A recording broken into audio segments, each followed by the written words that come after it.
The information that we are sharing today is our own personal experiences and does not constitute as medical advice. Please check with your doctor for medical advice that is suited to you and your condition. Thank you. Hey everyone, welcome back to Take a Pain Check. I am very much hyped for today's episode. Today we have a very talented and special guest, Michael Kaluva. Michael is an American fashion designer and the founder of New York's Fashion Week label, Tumblr and Tipsy from Los Angeles, California. Also a competitive US figure skater while touring on the Disney on Ice show as the principal performer. And I can honestly go on about Michael's career and all of the accomplishments, but all I want to do is actually hear from Michael himself. So, hey, Michael, we're really glad to have you on today and here with us to share your story. Would you be able to start off by introducing yourself? Sure. I'm Michael Kaluva. Hi, how are you? I'm from Los Angeles, California. Today, I'm calling in from Toronto, Ontario, in Canada. So I'm on the other coast right now. But yeah, I am the designer and founder of Tumblr and Tipsy, which is a fashion label from the US. And we're sold all over the world. And I used to be a competitive figure skater. I'm also a rheumatoid arthritis patient and warrior and advocate as well. I work on many levels for advocacy for arthritis and for other causes as well, but I really try to focus on arthritis. Wow, that's a lot that you're carrying on your plate. So Yeah. when did you kind of diagnosed with RA and like what joints are really affected? I was diagnosed around 10 years ago. I was in school going to college for my design degree in fashion. I was in Los Angeles going to the Fashion Design Institute. And I was just walking from class to class and my back totally gave out. And so I pretty much like fell to the floor. And I was like, what is up? Like the pain was crazy. So I literally called my doctor and was like, I think I have a kidney stone. Like I've never had this sharp jabbing pain in before. And so they did all these tests and they couldn't find anything. And then he just suggested that I go to a arthritis doctor. And I was like, okay, well, what does that mean exactly? Like I'm too young for that. And they did some tests and my body lit up like a Christmas tree. But I was misdiagnosed a couple times at the very beginning.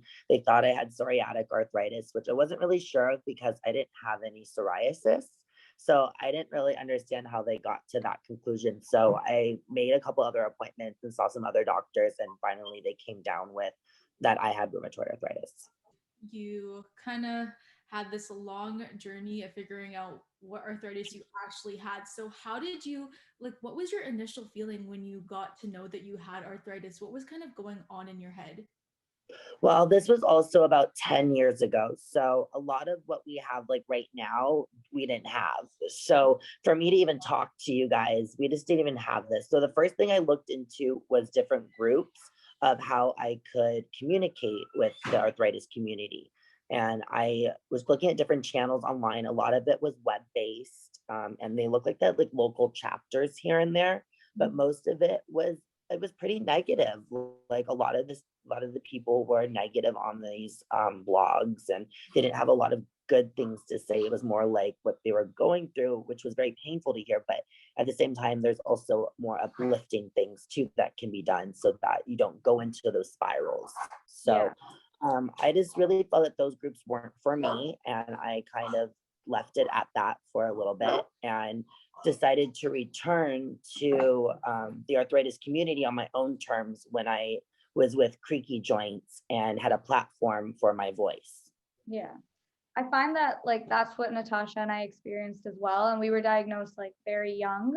So for us as well, like you hear adults kind of tell you like this is how you should be feeling, this is what you're going through, and this is what you should be taking. Natasha and I really came back to the arthritis community when we started this because before that we kind of leaned on each other for support and our friends, but we didn't really lean on any groups or any communities for support because there was really nothing that was targeted just for us. And I think that is a part of the story that we really relate to. Yeah, it was very difficult. It feels like you're very isolated. And already during a pandemic, this was years ago, this is what it felt like you're in a pandemic, you were alone in your house, and you would go to bed at 7 o'clock at night, and that's what it was. Like, you didn't really have time to hang out with your friends, or you would go to school and it'd take all the energy out of you. So I think half the battle is trying to figure out what you have. And then from there is figuring out how you deal with it. And for me, it wasn't going on that spiral staircase down. I wanted to go up. So I kind of left that all behind. I kept it a really big secret. I didn't tell many people at all about that I had arthritis.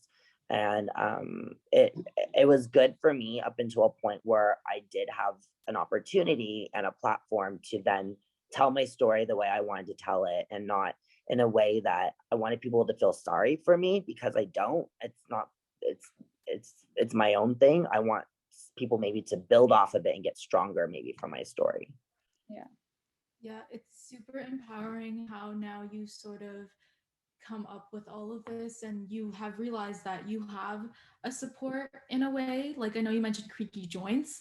And so before we kind of dive into like creaky joints and like what it is specifically, how did your day-to-day life change with your condition, and what was your life like before and then after? I know it was 10 years ago, but Mm. yeah. So before, as you know, I was on tour with Disney on Ice. I'd be in a new city every 3 to 4 days. So I lived a very, very stressful and very complex lifestyle. I loved it, but my body didn't. So I could tell when I turned around like 26 or so that like my body was like, okay, it's time to like shut her down for a little bit. So that's when I decided to go to school, and that's when everything kind of unfolded. And I'm kind of glad it did, and it didn't happen while I was on tour skating, because I feel like I'd have so much more of guilt from leaving the tour because my body wouldn't be able to handle it, and quitting on my entire tour. Then at least I can re-manage my school studies and get my school on the same page as me for my disability. Yeah.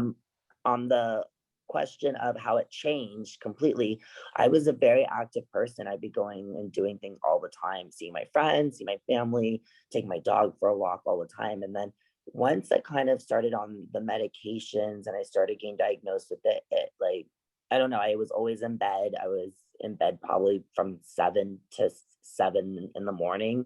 I didn't really have a social life. And at that point, I was going to school and just working really hard on my label. So I kind of let it outweigh itself a little bit, probably a little too much, but I did. And some great things came of it. And some other things, I had to wait for until I had the time to really devote to a personal life. It's very interesting to see how day to day your life really did change, and how you kind of had to very quickly adapt to it. But were you relieved to have a diagnosis and kind of know how to not solve, but how to manage your disease to the extent that you could kind of live a normal life again? Yeah, I learned how to manipulate things to my advantage of now, okay, this is what I have, this is how I'm gonna have to do things. I don't book anything past 7. I don't book anything that's late at night that I cannot for sure 1000 commit to. If I do book something that, like, say it's a fashion week show, I have to take a nap or make sure that I sleep until a certain time so that I offset my schedule a bit. I have to do things like that. Yeah. And then I also have to the biggest thing for me was kind of giving things away to other people on my team to do, because I was always doing it myself, and I couldn't even use scissors at one point. So I really had to, give away a lot of things that I love to do, but at the same time, it probably led me to do other things that I would never even really pursued. So, things outweigh themselves, and I think they have a way of working themselves out. You just have to have the right attitude for it. I think that's a very big part of having a chronic condition, is learning where your recovery line lies, and learning that it's not the same as everyone else's. I think we had a speed skater on previously on our podcast, and she said the same thing, is that your body really can't do the same things everyone else can do. And I feel like learning how to deal with that, especially when you look normal on the outside, is very tough. Yeah, and people do mistake it a lot. Even still, I get looks when I have to use my disabled placard or whatever. I look like, of course, I look younger than I am, number one, but then again, I look small and I get out of a car or something. I'm like, why is this kid parking here? And I'm like, Yeah. first of all, I'm not a kid, and second of all, you don't know what I'm going through. So, it's hard to judge people from the outside like that. Yeah. Yeah. Totally. A whole like invisible disability and how people can't see it. It just makes them like then it makes them feel like they can make those comments, and it sucks because we go through those things and people don't understand what they're saying. And so like on that note, because we were talking about skating and fashion and all of that, you were like a professional skater. So where did your passion for skating come from? It's an individual sport. I think that for me, I'm an only child too, so I'm just really self-competitive with my own self. So I didn't have a pair partner or anything. So for me, it was just about me driving myself to the next level, to the next level, to what I could do next. And it just became a career out of being a hobby. Yep, I competed. My last competition was in 2004, and that was for the Major League Figure Skating, and I got, I think, third in that competition. Yeah, and then that was when I was like, okay, I'm just gonna do shows, and I'm not skating like for competition anymore. And I don't like the competition aspect as more of the performing aspect. I think if I would have looked as competing more as performing, I would have enjoyed it more. But it was just I just didn't have that mindset back then. How did you manage to cope through RA, being at school full time and having all of these things going on, an internship, school, and all of that going on at once? I had to be very honest with my school. I think you have to be very transparent when you're at that level of schooling, and you have to sit down with your headmaster, whoever it is, and in charge of your department, and let them know what you're going through so they can accommodate you. And they should accommodate you. You're not like any other student that's going to the school. You do have a disability. So they were able to keep some of my supplies in the classroom. I was able to have a special parking place where in the trunk of my car, I could keep most of my supplies as well, my textbooks. So I could just go up and down the elevator. Those were special accommodations I had to get made for me. But that was something that my family, my doctor, and I all pursued with the department heads and the headmaster of the schools.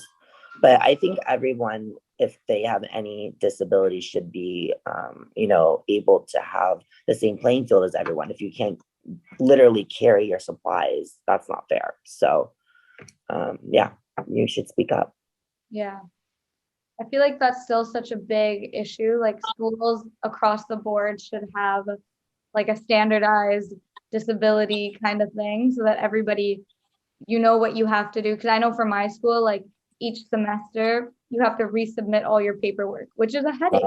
It is a headache, yeah. It's a lot of paperwork. So I think standardizing all the paperwork, and especially when you have an invisible disability that you have to constantly prove that you have, I think that's standardizing those papers is a really big deal.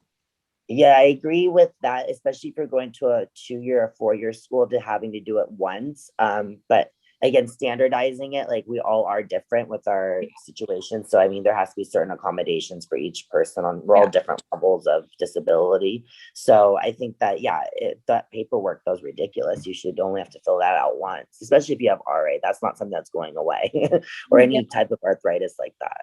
Yeah. Even in high school, because I'm in high school, it's so hard to prove that you have a disability, like because it's so invisible. Teachers are just like, no, like you don't deserve it. I can't see your swollen finger today. You shouldn't get your accommodation. So it's really great that you were able to be accommodated during your time of schooling. In terms of fashion, because I know it's very like hands-on, how did your arthritis really affect your fashion and the work that you do? It affected it a lot. My drawing was the first thing to go. Like I can't draw like I used to, or even try to anymore. I can sketch a little bit, but everything's done on computers now, which is really lucky for me, being that most digital portfolios is what everyone wants to see. So when I went to school, they still wanted you to hand sketch everything, which I think you should. I think you should learn how to do it. But they were just switching over to Photoshop and Adobe Illustrator then. So I've kept up those skills, and I think that that's been very important for me in transitioning from pencil and paper, a pen and paper, to a computer screen. The whole drawing aspect of it, yes, it is important, but I feel like for specific subjects, like Trish and I talked about this. For example, I had art class at grade 8, and the teacher literally told me that because, so like my fingers were swollen, I could not draw. And he was like, you have to sculpt this fish or something, and you have to design it. I was like, I can't do it. Can you accommodate me? And so I really tried my best with the swollen fingers that I had. And he was like, oh, it looks like you have dyslexia. Like, he said so many rude comments. You can't say things like that, because if I can't draw because my hands hurt, then you gotta find something else. Like, you're a teacher for a reason, right? And I feel like there's so many instances. Even last week, I had a French project. The teacher's like, you have to draw this planet. And I'm like, how does drawing a planet determine my ability to speak French? And it's just like, there's so many different like drawing situations and all that. And because of technology, they should be able to figure something out. It's so much easier for you now because you can use technology to figure out your sketches. And so I think technology is a big thing, and people need to really use it and realize that you don't need to use your pencil and paper if you can't do it. I don't know. It's such a struggle. It's called Arthritis Planet. Arthritis Planet. What a great idea. But yeah. How did Tumblr and Tipsy really come to be? So I was on the flight back from New York from Fashion Week, and I was thinking, like, this is just like, I can do this myself. Like, I want to do it myself. I want to do my own thing. They're just getting my designs and selling them for $50,000. Like, I want to switch that up. So I was reading a poem, Too Many Tumblers of Whiskey might make you a little bit tipsy. And so I put Tumblr and Tipsy together. And it was right at the time of 2009 when that term tipsy became really big with Nicki Minaj, and a lot of rappers started using it in their music. And it became really fun. It was a really cool pop culture phenomenon at that time. Yeah, that's great. I'm glad you were so creative to do something like this. I'm not creative. Like you mentioned Fashion Week and stuff. So how did you feel to attend Fashion Week? I've nothing to do with fashion. But how did you feel? What was it like? It's very nerve-wracking. You work so many hours. Like, I worked for months and months and months on a show that lasted 10 to 15 minutes. Like, it's so short in comparison of how much effort it takes, and money, and just everything. It's so much work for such a short period of time. But it's so amazing. It's so much fun, and it brings so many people together, and it's a platform that I've been able to have for about 10 years now. So I'm just so grateful that I do have that platform to push out my designs and also awareness for arthritis. How did you feel when Kendall Jenner walked for you? I was always excited for Kendall. There was a couple people that I turned down before. I was given a few options that year of who wanted to close and kind of be my headliner. And I picked Kendall out of everybody. I just felt like she was going to be like the next it girl. And I just had like the second feeling of it. I went to school with her sister, Chloe. So I did know them a little bit before. I just didn't know them that well until I started working with them. But they're amazing. I love them. Your gut feeling was correct. Yes, it was. I know. I couldn't believe it. I was like, okay, she's a Victoria's Secret model, cover of Vogue. I was like, dang, where it all started. Arthritis kind of affected the way you sort of did things in terms of your fashion. So did you have any like for sure times where you just said, I don't want to pursue this because of my arthritis? How did that work? Yeah, I think there's always ups and downs with every career. You always are going, especially with fashion, just reinvent yourself every year it's very tough. So you have to think of what's next, what's going to be hot, what's going to sell, on top of, trying to stay within a price point for your consumers. So it's an all around, it's a hard ball game. I think that each year I get inspired by younger people like you guys and people that are always wanting to pursue fashion or have a disability that they can't pursue their dreams or don't feel that they can. And I try to get them a platform that they can. So I really try to push the level with the label on many different levels, from people that have the disability to fans to you know, the everyday person that just, you know, comments on my Instagram or something. And it's such like one of those things that you're just like, oh, okay, I can do this. I need to do this. I need to push forward. And I think that really kind of, it's all because of everyone out there that I keep going forward. Wow. So inspirational. So tell us about your newest Tumblr and Tipsy runway collection for this year. Oh my goodness. Well, we haven't really done a lot with it yet. It's coming about very slowly. This is about the time of the year that I start pushing towards the future of it.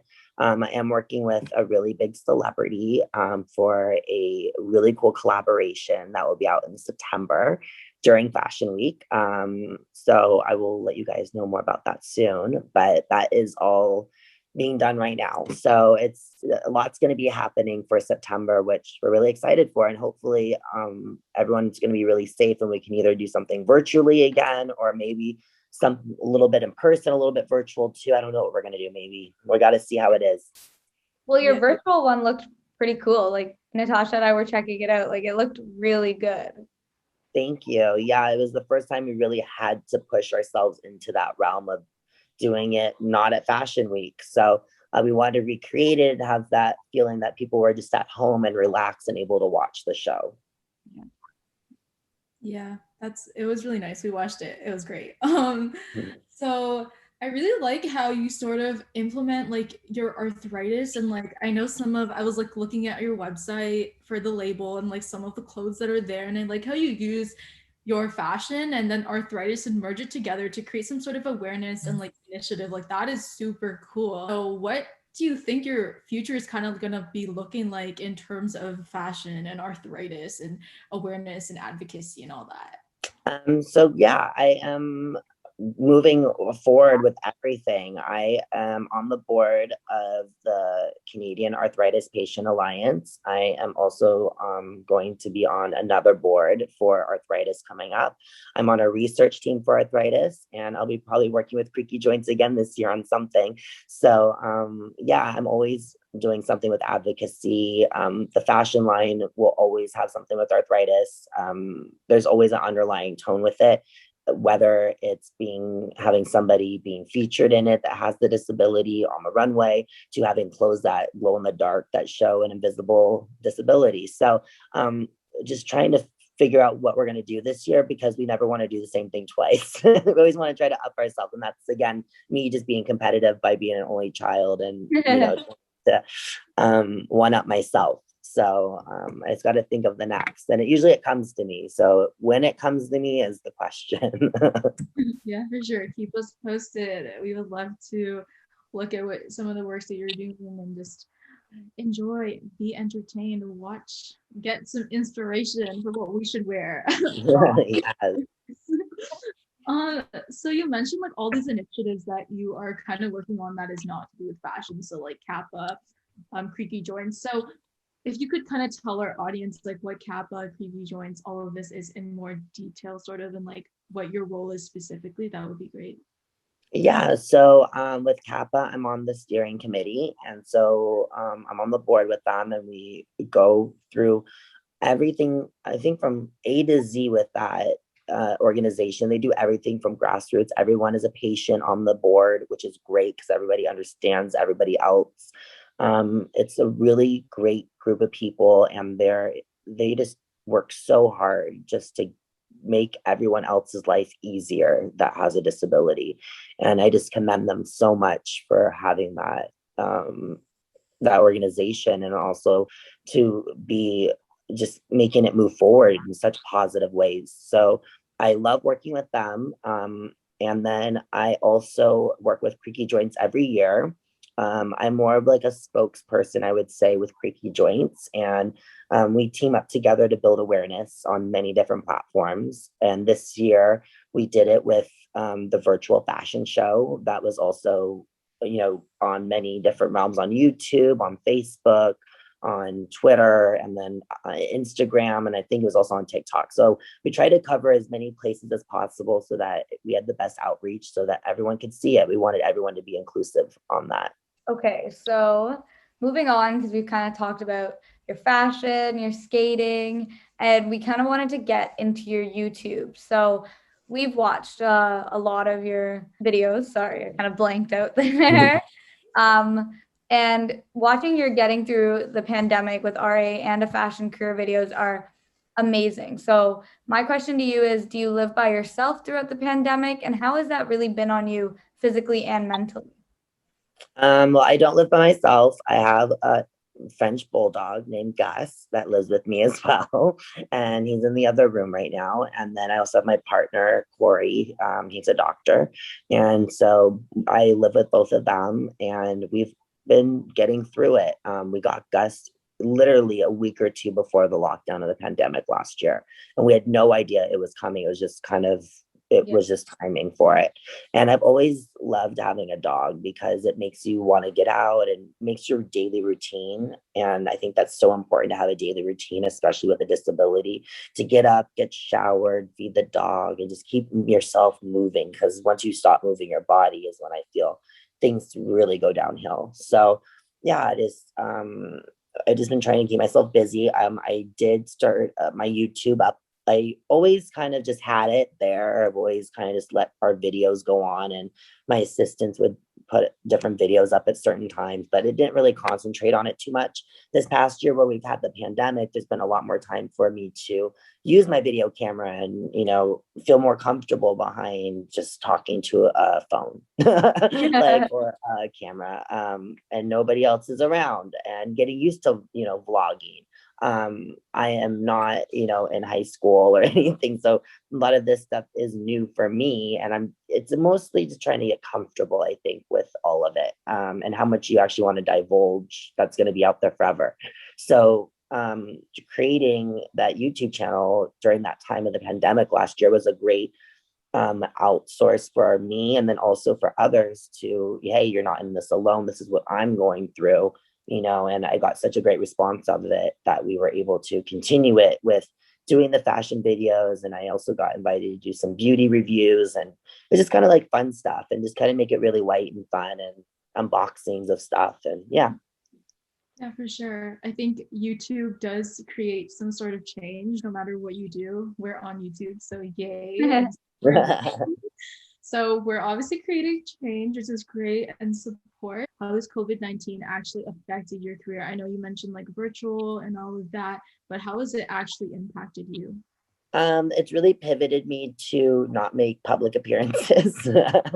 This is the new normal for us, right? Doing these type of interviews, which is fine with me.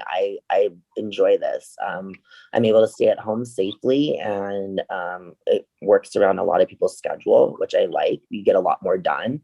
I think that we've had to really push ourselves into the whole virtual realm that we weren't ready to go in yet, but we needed that really good push, and this was it. So I think for me, traveling has really stopped a lot. And I think just socialization, like usually I go out to dinner and do all these things. And now you kind of have like virtual fun and virtual dates, and, and it's a whole new life. And it's a little awkward. I like to, go out to dinner and have fun with my friends. And it's a little different to have to do it over the phone now. Yeah, for sure. I think that is a big impact. Like Natasha and I have known each other for probably about a year now, and we've never met in real life. And Yeah. we talk every day, we text every day, and it's kind of how friendships have come to be throughout COVID-19. And so to end it off, we want to ask you for any tips for anyone with JIA or RA when they're diagnosed young who wants to really go into fashion or just pursue a career in fashion. I would say go to school, of course, start taking some art classes, get some drawing classes going in school, get your sketchbook out and get some textiles, get a sewing machine, and just start practicing on your own. See what you like to do. And you're going to need that anyways for your portfolio to get into fashion school. So you might as well just start it. And there's a lot of great even classes online that you can take now. And I would just, start from YouTube, really. Yeah. It's probably the easiest, and we didn't have that back then. So for me, I was interning and learning hands-on. I think right now there's probably not a lot of internships going on. So I would say try to do as much as you can from home and utilize the internet as much as you can. Yeah. I mean, like I do create my own clothes just for myself. Like I'm not really for anyone, Yeah, but I definitely like utilize the internet and like kind of working from that standpoint. YouTube is such like it has intros for literally everything. So using that to your advantage and to learn from is such, especially when you have a lot of time to do kind of nothing, learning a new hobby is always fun. exactly.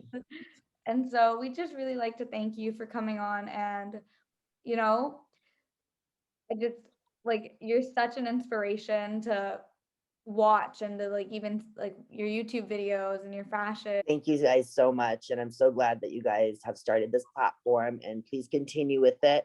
This will be a great outlet for both of you for many years to come. So keep it going. Thank you so much for coming on. So for everyone just listening, check out all of Michael's social medias, the website for Tumblr and Tipsy, purchase some stuff, all that stuff. We will purchase some stuff too. But everybody, we'll see you next week on Take a Pain Check. Bye. Bye. I can't hide, 'cause growing pains are keeping me up.